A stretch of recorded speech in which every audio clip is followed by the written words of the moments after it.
Le Premier ministre israélien Benjamin Netanyahou a rencontré le président russe Vladimir Poutine ce jeudi 4 avril à Moscou, 5 jours avant des législatives israéliennes à l'issue incertaine.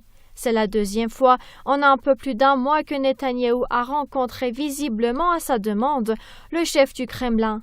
Depuis février, date de sa dernière visite à Moscou, il n'a cessé d'ailleurs de répéter à qui veut l'entendre que son plan d'un règlement de la crise en Syrie avec en toile de fond la mise hors jeu de l'Iran a été soutenu par Moscou. De son côté, le porte-parole du Kremlin, Dmitri Peskov, a rejeté les déclarations de Netanyahou.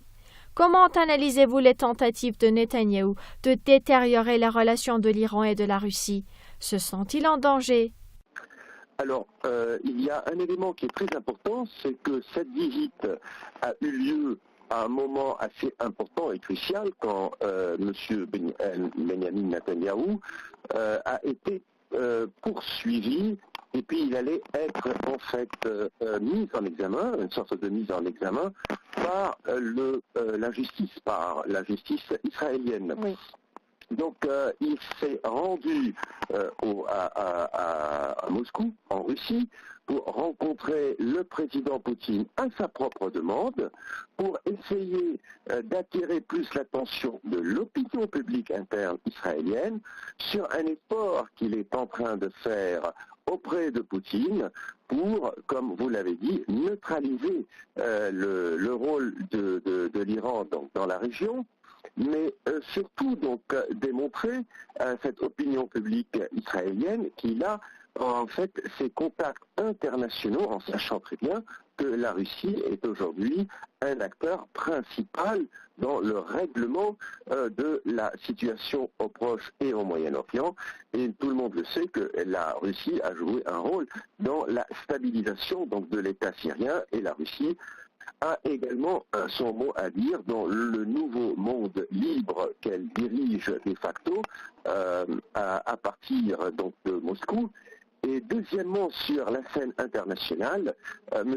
Benjamin Netanyahou veut démontrer encore une fois une sorte de solidarité internationale à l'encontre de l'Iran, car comme tout le monde le sait, il y a toute une publicité, toute une campagne qui a été orchestrée par Israël et par le lobby sioniste au niveau international pour ternir l'image de l'Iran et le pointer du doigt comme étant un État très dangereux pour la paix et la sécurité, non seulement régionale mais internationale. Or, tout le monde le sait que c'est l'Iran qui a combattu le projet américano-sioniste qui a été impliqué au Proche et au Moyen-Orient. Et ce projet a créé en quelque sorte les Daesh, comme il avait créé à l'époque Al-Qaïda, pour déstabiliser l'ensemble donc de ces États.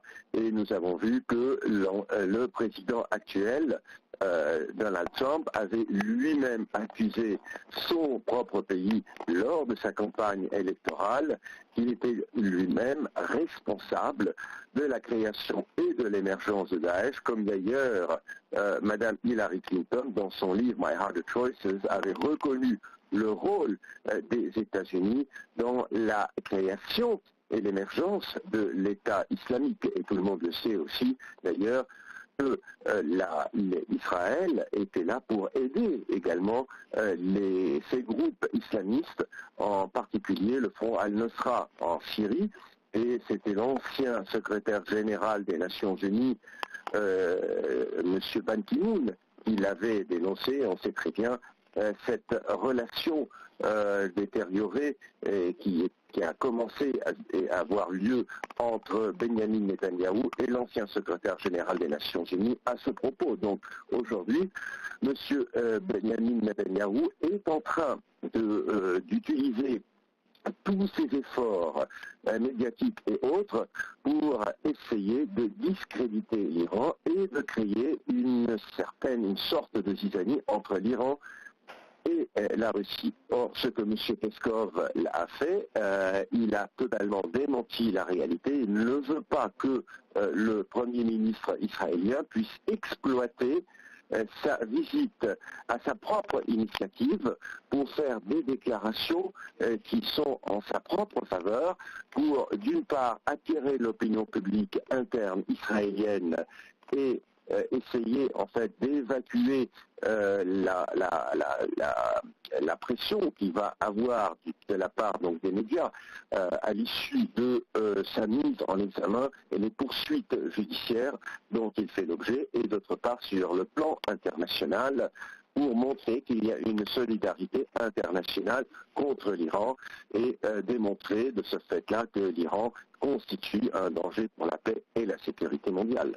Écoutez, il y a un trio international qui est constitué par Benjamin Netanyahou, par MBS en Arabie Saoudite et par Donald Trump aux États-Unis.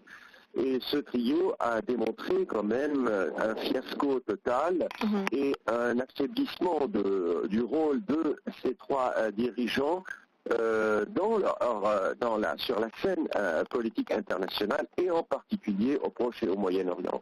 Je pense que surtout le fait d'avoir discrédité les déclarations qui sont faites par lui au sujet de sa visite et au sujet des discussions et du résultat des discussions qu'il aurait eu avec le président Poutine par le porte-parole de ce dernier, M. Peskov, démontre en fait la faiblesse et le fait qu'il soit de M. Netanyahou, et démontre également qu'il est aux abois en quelque sorte. Et c'est la raison pour laquelle il est totalement discrédité.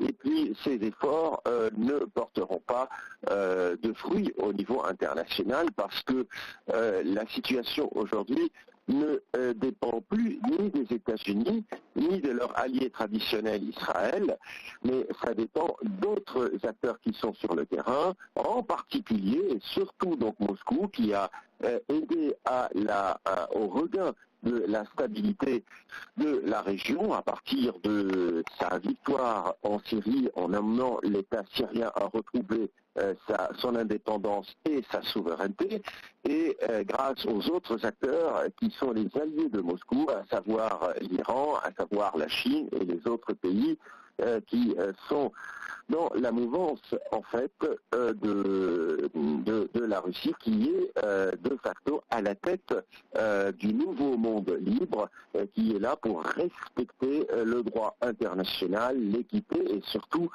la paix et la sécurité mondiale.